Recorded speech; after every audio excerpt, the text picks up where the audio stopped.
नमस्कार, हर हर महादेव साथियों। मैं पंडित आशीष वत्स लखनऊ से उपस्थित हूं आपके समक्ष एक ज्ञानवर्धक वीडियो लेकर के। इस वीडियो में हम बात करेंगे देवताओं के गुरु देवगुरु बृहस्पति के स्वरूप की। व बृहस्पति वृषभ राशि में वक्री होने जा रहे हैं, तो सभी राशियों पर क्या कुछ प्रभाव पड़ेगा। और साथियों, आपको बता दें कि 9 अक्टूबर को दोपहर 12:25 पर वृषभ राशि और मृगशिरा नक्षत्र के दूसरे चरण में देवगुरु बृहस्पति वक्री हो रहे हैं। देखिए, मृगशिरा नक्षत्र आपको पता होगा मंगल का नक्षत्र है। तो इसी क्रम में साथियों, आइए क्रमवार जानते हैं कि प्रत्येक राशि अर्थात मेष से लेकर के मीन राशि के जातकों पर वक्री देवगुरु बृहस्पति क्या कुछ प्रभाव डालेंगे, साथ ही आवश्यक उपाय भी आपको बताएंगे।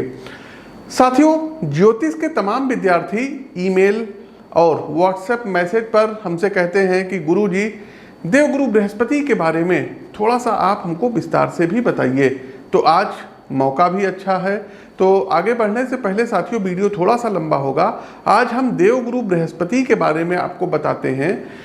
देखिए साथियों, देवगुरु बृहस्पति को 9 ग्रहों में गुरु की पदवी प्राप्त है। गुरु 2 प्रमुख राशियों के स्वामी हैं, धनु और मीन राशि। धनु राशि जहां देवगुरु बृहस्पति की मूल त्रिकोण राशि है, और पुनर्वसु, विशाखा और पूर्व भाद्रपद ये देवगुरु बृहस्पति के नक्षत्र हैं। जहां कर्क राशि में देवगुरु बृहस्पति उच्च के होते हैं, तो कैप्रिकॉन अर्थात मकर राशि में देवगुरु बृहस्पति नीच के रहते हैं। तो इतना तो साथियों आप लोग सभी जानते हैं। चलिए, और अब हम आपको विस्तार से बताते हैं और इस चीज का ज्ञान अर्जन आप लोग इसका आनंद लीजिए। देखिए साथियों, देवगुरु बृहस्पति ऋषि अंगिरा और उनकी पत्नी सुरूपा के गर्भ से पैदा हुए थे। तारा और शुभा ये देवगुरु बृहस्पति की 2 पत्नियां थीं। एक बार होता क्या है, सोम बोलते हैं चंद्रमा को, तो चंद्रमा और तारा का गोपनीय रूप से संभोग हुआ था और तारा ये गर्भवती हो गई थी। तो इस घटना के कारण बृहस्पति और चंद्रमा में अंततः युद्ध ठन गया था। एट लास्ट फिर ब्रह्मा जी ने हस्तक्षेप किया, तब कहीं जा करके देवगुरु बृहस्पति और चंद्रमा इन दोनों में सुलह हुई।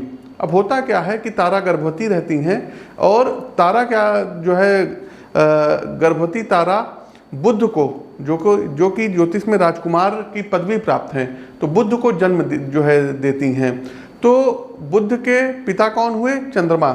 इसी कारण बुध और चंद्रमा में आपस में शत्रुता रहती है। यद्यपि चंद्रमा बुध को अपना शत्रु नहीं मानते हैं, किंतु बुध चंद्रमा को अपना शत्रु मानते हैं। इसके अलावा देवगुरु बृहस्पति को हमने आपको पूर्व में ही इसी वीडियो में ही बताया कि गुरु की पदवी प्रदान की गई है। देवगुरु बृहस्पति स्वर्ण मुकुट, गले में सुंदर माला धारण किए रहते हैं, पीत वस्त्र अर्थात पीले वस्त्र पहने हुए कमल आसन पर आसीन रहते हैं। जब आप गुरु कवच पढ़ेंगे तो ये सभी उसमें आएगा। इसके साथ ही 4 हाथ इनके हैं, 4 भुजाएं हैं, और इन 4 भुजाओं में स्वर्ण निर्मित दंड है, रुद्राक्ष की माला है, एक पात्र है, वर मुद्रा, शोभा जो है एक देते हुए आशीर्वाद मुद्रा के रूप में है। प्राचीन ऋग्वेद में बताया गया है कि बृहस्पति बहुत ही आकर्षक सुंदर ग्रह हैं। ये सोने से बने हुए महलों में निवास करते हैं। इनका वाहन भी स्वर्ण निर्मित रथ है, जो सूर्य के समान दीप्तिमान है एवं जिसमें सभी सुख सुविधाएं संपन्न हैं। आजकल जो आप लोग मर्सिडीज, BMW, रोल्स रॉयल्स देख रहे हैं, उससे भी ज़्यादा सुख सुविधाएं देवगुरु बृहस्पति के रथ में पाई जाती हैं। और उस रथ में वायु वेग वाले पीतवर्णी 8 घोड़े तत्पर रहते हैं। पीतवर्णी मतलब पीले वर्ण वाले, स्वर्ण के समान जो है, जो उसमें अश्व हैं, घोड़े हैं, वो उस रथ को खींचते हैं। देखिए, देवगुरु बृहस्पति की 3 पत्नियां हैं, जिनमें से बड़ी पत्नी का नाम शुभा, बीच वाली पत्नी का नाम तारा या इनको तारका भी कहते हैं, और तीसरी पत्नी का नाम, छोटी वाली पत्नी का नाम ममता है। शुभा से इनके 7 कन्याएं उत्पन्न हुई हैं। अब उन 7 कन्याओं के नाम जानिए। भानुमति, राका, अर्चिष्मति, महामति, महिष्मति, सिनी वाली और हविष्मति। इसके बाद जो तारका हैं, तारका से 7 पुत्र और 1 कन्या उत्पन्न होती हैं, और उनकी तीसरी पत्नी से भारद्वाज, जी हाँ, ऋषि भारद्वाज और कच्छ नामक के 2 पुत्र उत्पन्न होते हैं। बृहस्पति के अधिदेवता इंद्र और प्रत्यधिदेवता ब्रह्मा है। महाभारत के आदि पर्व में उल्लेख है कि बृहस्पति महर्षि अंगिरा के पुत्र तथा देवताओं के पुरोहित भी हैं। ये अपने प्रकृष्ट ज्ञान से देवताओं को उनके यज्ञ का भाग या हवि प्राप्त कराते हैं।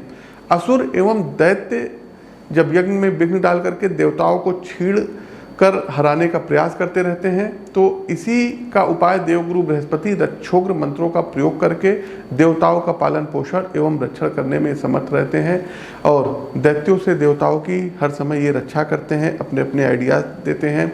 तो कुल मिलाकर के सार ये निकलता है साथियों कि गुरु ज्योतिष में अगर देखा जाए तो ये आपके बड़े भाई को रिप्रेजेंट करते हैं। आपके अंदर का जो सात्विक ज्ञान है ये इनको रिप्रेजेंट करते हैं। आपके अंदर की मेंटेलिटी, बौद्धिकता को प्रेजेंट करते हैं। शैक्षणिक सफलता आपको क्या मिलेगी, आप शुभ स्थानों में प्रवास कर पाएंगे कि नहीं कर पाएंगे। एक मल्टी डायमेंशनल प्लैनेट हैं गुरु, जिसका मानव जीवन की तरक्की से जुड़े लगभग हर पहलुओं पर गहरा प्रभाव रहता है। कहते हैं कि जिसका तारनहार ज्योतिष में देवगुरु बृहस्पति बन जाता है उसे तीनों लोकों की शक्ति मिलकर भी परास्त नहीं कर सकती है। ये मेरी बात आप लोग कहीं अक्षरशः नोट अवश्य कर लीजिएगा। एक अकेला गुरु केंद्र में यदि बैठ जाए, उच्च का हो जाए, तो सभी दोषों का नाश भी करता है। तमाम ज्योतिष के बुक्स में आप लोगों ने ये पढ़ा होगा। तो ये तो था देवगुरु बृहस्पति के बारे में। अब आगे बढ़ते हैं राशिफल पर। आप लोगों को बता दें कि जो प्रस्तुत राशिफल है ये आपकी चंद्र राशि व आपकी नाम राशि दोनों पर संयुक्त रूप से आधारित है। इसके अलावा व्यक्तिगत जन्म कुंडली विश्लेषण के लिए आप लोग लखनऊ में आकर के हमसे मिल सकते हैं। आगे बढ़ने से पहले साथियों, आप लोगों को अब हम प्रेडिक्शन दिखाना चाहते हैं। देखिए, लगभग 2 माह पूर्व मैंने प्रेडिक्शन किया था कि कश्मीर में नेशनल कॉन्फ्रेंस और कांग्रेस मिल करके सरकार बनाएगी, और ठीक साथियों कश्मीर में भी वैसा ही हुआ। आप उस वीडियो का अंश देखिए, उस वीडियो पर भी लगभग 1,10,000 से ज़्यादा लोगों ने व्यू दिया है। लेकिन अभी के तौर पे यदि आप हमसे पूछेंगे कि कश्मीर में पंडित जी क्या भविष्यवाणी आप दे रहे हैं, तो मैं ये कहूँगा कि नेशनल कॉन्फ्रेंस और कांग्रेस ये मजबूत स्थिति में है और मे भी पॉसिबिलिटी है कि ये जो है सरकार बना ले। और लोग भी उसको देख रहे हैं फेसबुक पे, ट्विटर पर @PT आशीष वत्स हमारी ट्विटर आईडी, आप लोग वहाँ जा करके देख लीजिए। ठीक वैसा ही हुआ। तो ज्योतिष साथियों जो है एक परम पवित्र विद्या है। गलतियाँ होती हैं, सबसे होती हैं, हमसे भी होती हैं।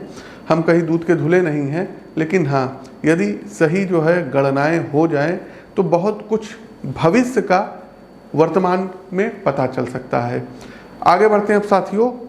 देवगुरु बृहस्पति वक्री हो रहे हैं, वृषभ राशि में हो रहे हैं, मृगशिरा नक्षत्र के दूसरे चरण में हो रहे हैं। कुंभ राशि के जातकों, गुरु आपके दूसरे और एकादश भाव के स्वामी बनते हैं एवं चतुर्थ भाव में वक्री होने जा रहे हैं।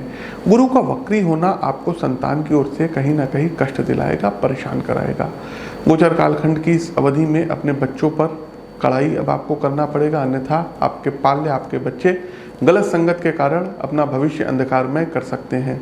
इसके अलावा जो बच्चे प्रिपरेशन वगैरह करते हैं उन्हें बुद्धि के स्तर पर मलिनता का अनुभव होगा, अर्थात चीज़ों को समझने में काफ़ी दिक्कतें आपको आएंगी। एक भ्रम की अवस्था ज्ञान के संदर्भ में आप महसूस कर सकते हैं। प्रोफेशनल नौकरी वाले जातकों के विषय में देखें तो उन्हें भी दबाव का सामना करना पड़ेगा, या यूँ कहें कि अपनी परफॉर्मेंस को लेकर के आप ज़्यादा चिंतित रहेंगे। कुछ एक कारणों से नौकरी बदलने का भी विचार आ सकता है, लेकिन ऐसा कुछ अभी करना ठीक नहीं है, अन्यथा फाइनेंशियली रूप से आपका परिवार दिक्कतों में आ सकता है।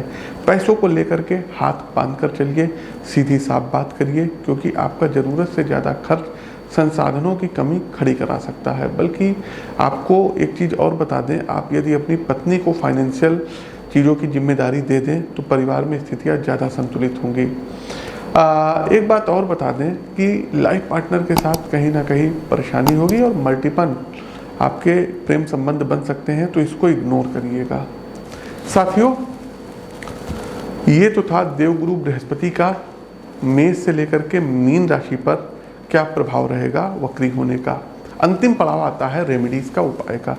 फिर कहते हैं साथियों, अपनी कुंडली का विश्लेषण करा करके यदि आप उपाय करते हैं तो बहुत अच्छा रहेगा। जनरली हम उपाय आपको बताए दे रहे हैं, आप लोग करिए। करना क्या रहेगा, प्रतिदिन सुबह उठ करके अब आपको तुलसी जी पर एक छोटे से कप में 1 चुटकी हल्दी घोल करके अर्पण करना रहेगा। साथ ही साथ यदि केले का कोई जो है छोटा सा पौधा आप लगा सकते हैं अपने गमले में, तो उसमें भी आप लोग जल दे सकते हैं। दूसरा साथियों, प्रतिदिन आप लोगों को पीतल के या सोने के गिलास में, देखिए सोने का गिलास हर कोई नहीं ले सकता है, इसलिए हमने इसका एक ऑप्शन दे दिया पीतल, वो भी पीतवर्ण होता है। तो पीतल के गिलास में आप लोगों को जल पीना है और जल में 1 पत्ती केसर का डाल करके तब आपको ग्रहण करना होगा। तीसरा उपाय है साथियों, आप लोगों को गुरुचन और कुमकुम और केसर मिक्स तिलक आपको अपने मस्तक पर लगाना होगा। इसके अलावा साथियों, आप लोगों को करना क्या होगा, गुरुवार वाले दिन अपने हाथों से टच करके अच्छे से रफ करके 1.25 किलो पीले चने की दाल, 7 गुरुवार, 1.25 मीटर पीला वस्त्र और 100 ग्राम कच्ची हल्दी गांठ वाली अपने हाथ से टच करिए और जा करके आप मंदिर में किसी को डोनेट कर दीजिए। तीसरा साथियों, आपके आसपास कोई मंदिर हो, वहाँ पुजारी हो, उनको धर्म कर्म से संबंधित पुस्तकों का आपको डोनेट करना होगा, दान करना होगा। इसके अलावा आप स्कूल कॉलेज जाते होंगे, छात्र होंगे, तो अपने टीचर्स का, अपने शिक्षक का, अपने अध्यापक का पैर छू करके मस्तक पर लगाइए हाथ, आशीर्वाद लेना होगा। आपके घर में यदि बड़े बुजुर्ग रहते हैं तो उनकी सेवा करिए, उनका प्रतिदिन पैर छू करके आशीर्वाद लीजिए। और साथ ही साथ आपके घर में जब भोजन बन रहा हो, जिद करके मम्मी पापा से पहला जो थाल है ना, वो आप लोग गाय के लिए, और यदि कोई साधु सन्यासी आसपास है तो कोशिश कीजिए कि उनको जरूर ग्रहण कराइए। बहुत ही ये पुण्य का काम है। गाय की सेवा करिए और पूर्णिमा वाले दिन गौमूत्र और गंगा जल को मिक्स करके अपने घर में छिड़काव करिए। तो ये कुछ उपाय हैं जिनको आप कर सकते हैं। पीला पुखराज भी आप लोग चाहें तो धारण कर सकते हैं, लेकिन वो पुखराज सिलोन माइंस का होना चाहिए। इसके साथ साथियों 14 मुखी और 5 मुखी रुद्राक्ष, ये दोनों आप लोग धारण कर सकते हैं। तो ये कुछ हमारे टिप्स हैं जिनको आप फॉलो कर सकते हैं। और नहाने वाले पानी में साथियों 2 चुटकी हल्दी डाल करके आपको प्रतिदिन स्नान करना होगा। विष्णवे नमः मंत्र को मानसिक रूप से जप करिए। इन सब उपायों को आप करिए और फिर देखिए कितना अच्छा आप लोगों को लाभ प्राप्त होगा। तो साथियों, हमें दीजिए इजाज़त। ज्योतिष के इस मंच से मैं पंडित आशीष वत्स आप सभी प्रबुद्ध दर्शकों से विदा लेता हूँ। नमस्कार, राम राम।